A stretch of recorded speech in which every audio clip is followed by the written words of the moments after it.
Nous brûlons quelques millions de barils de pétrole chaque jour, ce qui augmente la teneur en CO2 dans l'atmosphère.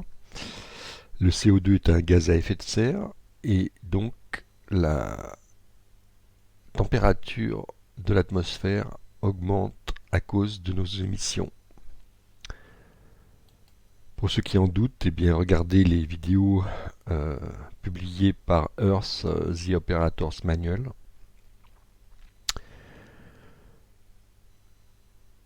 Il faut donc séquestrer tout le CO2 que nous émettons dans l'atmosphère, puisque il apparaît que nous sommes complètement incapables de changer nos habitudes.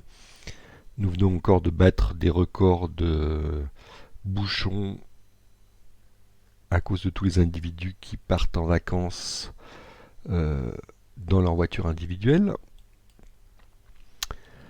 La solution la plus courante pour récupérer les émissions de CO2, c'est de planter des arbres.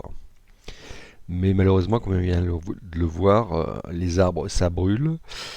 Et les populations qui vont avoir des besoins en ressources énergétiques vont probablement utiliser les arbres plantés aujourd'hui pour les brûler comme source d'énergie demain. Je vous propose donc aujourd'hui 3 nouvelles techniques pour absorber le CO2 contenu dans l'atmosphère. La première solution, c'est celle proposée par la fondation Climate Foundation, qui consiste à développer la culture d'algues. La planète est composée à 3/4 d'océans. Ces océans sont extrêmement riches en éléments minéraux. Et en pompant l'eau du fond des océans, on peut alimenter des fermes aquatiques qui produiraient des quantités extrêmement importantes d'algues. Encore faut-il bien sûr changer nos habitudes alimentaires et accepter de consommer un peu plus d'algues avec nos insectes.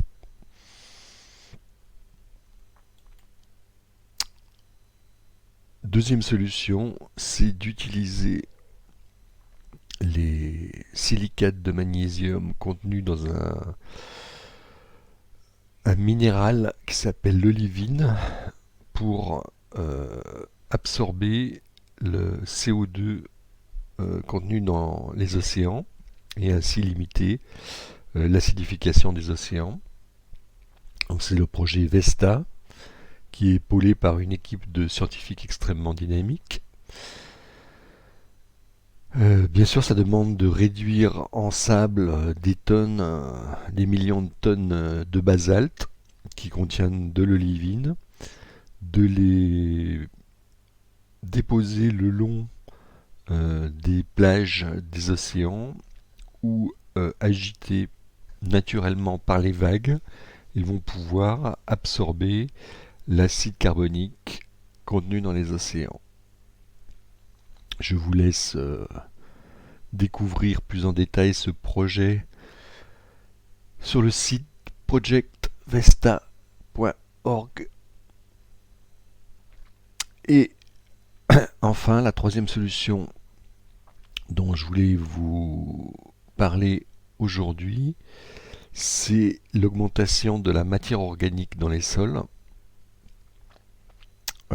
Il y a en moyenne 3 pour 1000 de matière organique dans nos sols agricoles.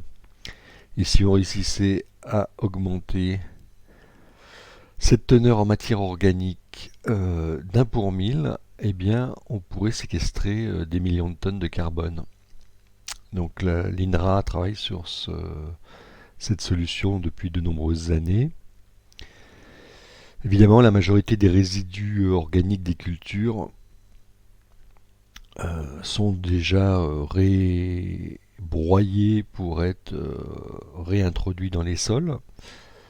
Mais on pourrait augmenter la production, l'installation de haies en bordure de parcelles, avec par exemple des arbres fruitiers, c'est donc de l'agroforesterie, et utiliser les tailles des arbres pour faire du bois raméal fragmenté, donc découper déchiqueter les déchets de taille ou les déchets de tonte ou de taille des particuliers pour augmenter la teneur en matière organique des sols.